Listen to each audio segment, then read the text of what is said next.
एक दिन लड़ाई करते करते छत्रपति शिवाजी महाराज थक गए।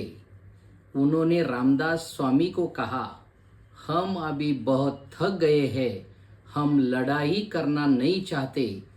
तो रामदास स्वामी ने कहा, हम कौन है? शिवाजी महाराज ने कहा, आप तो हमारे गुरु है। असलं फालतू आणि बालिश वक्तव्य त्या भोंदू स्वतःला बाबा म्हणणारा तो बागेश्वर धाम याने खुद्द आपल्या महाराष्ट्र राज्याचे मुख्यमंत्री फडणवीस यांच्या समोर केलं, तरी कोणत्याही व्यक्तीने त्या माणसाला विरोध केलेला नाही, त्याला रोखलं नाही। त्याचं प्रत्येक वाक्य खोटं होतं।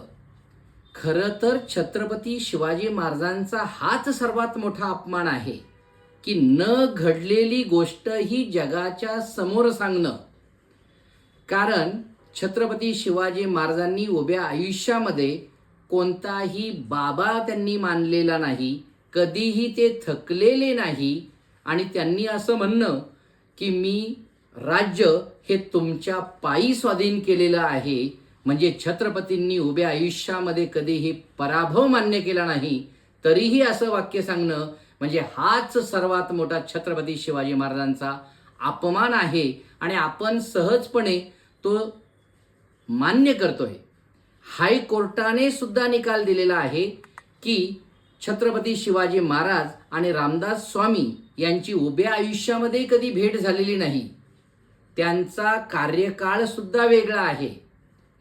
एवढंच नाही, जर छत्रपतींनी रामदास स्वामींना जर गुरु मानलं असतं तर छत्रपती शिवाजी महाराजांचे 2-2 राज्याभिषेक झाले।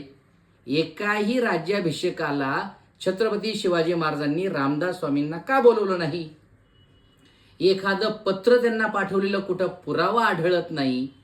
मग हा चुकीचा इतिहास हे लोक आपल्यामध्ये का घुसडवण्याचा प्रयत्न करतायत आणि छत्रपती शिवाजी महाराजांची बदनामी का करतायत? आणि हा इतिहास सांगतोय कोण? महाराष्ट्रातला नाही, हा उत्तरेतून येऊन हा भोंदू बाबा आपल्याला शिकवतोय, ज्याने कधी इतिहासाचं पुस्तक चाळलेलं नाही, पाहिलेलं नाही, छत्रपतींचा अभ्यास त्याला माहिती नाही आणि तो आपल्याला शिकवतोय। महाराष्ट्रातल्या मायमाऊलींनी सावध व्हा की महाराष्ट्र चुकीच्या आणि वेगळ्या दिशेला जातोय। हे उत्तरेकडून येणारे बरेचसे न शिकलेले राजाबाबू आपल्याला चुकीची माहिती देतात, भावनेमध्ये अडकतायत आणि आपण सुद्धा त्यांच्या आहारी जातोय आणि कुठेतरी आपला आणि पर्यायाने महाराष्ट्राचा ऱ्हास करतोय।